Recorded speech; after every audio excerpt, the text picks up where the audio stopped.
大家好，又係我大師啊！天氣開始熱啦，你係唔係都想整啲涼浸浸嘅嘢食下呢？今日我就教你整一個泰式風味嘅冷盤清酒浸蝦。就算你好似我咁唔飲得酒，都可以試下㗎。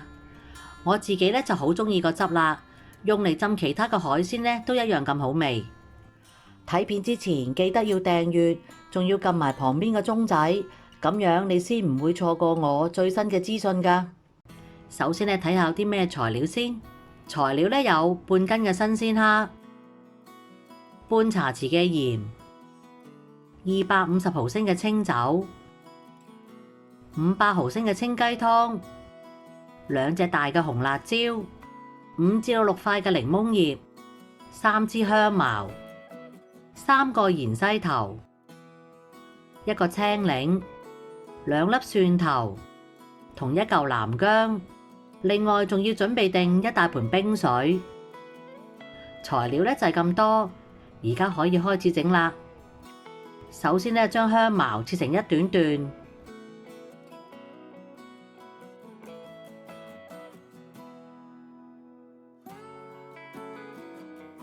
將蒜頭、南薑同埋紅辣椒切片，等佢哋煮嘅時候咧容易啲出味。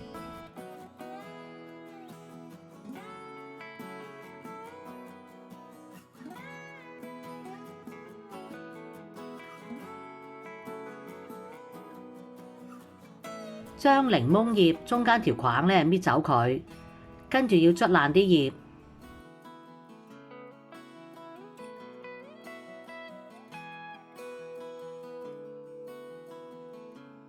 而青檸咧就留返喺食嗰陣咧先至用。好啦，而家就開始煮個汁啦。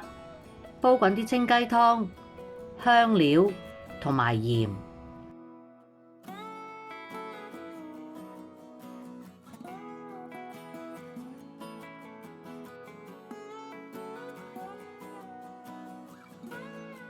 滾咗之後，煲多佢10分鐘。我個人咧就鍾意煮下啲酒，滾返起咧就熄火攤凍。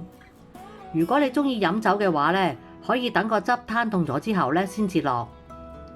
趁啲汁攤凍緊嗰陣咧，就處理埋啲蝦，收一收個蝦頭，剪走晒啲腳，出嚟嘅賣相咧會好睇啲。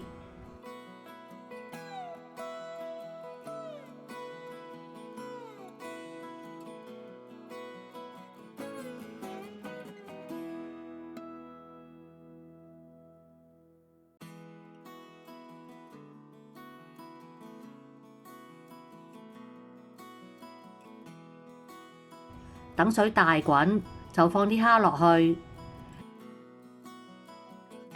一見到啲蝦攣埋，撳落去咧係硬身嘅，就要即刻撈起，放落冰水嗰度，等啲蝦肉收縮，咁食落咧就會爽口大牙㗎啦。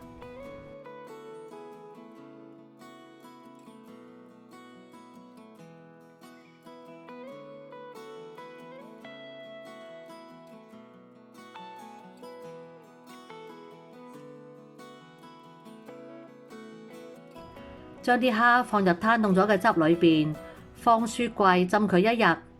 食嗰陣咧，擠埋啲青檸汁落去，一道酒香撲鼻、充滿泰式風味嘅清酒浸蝦就完成啦。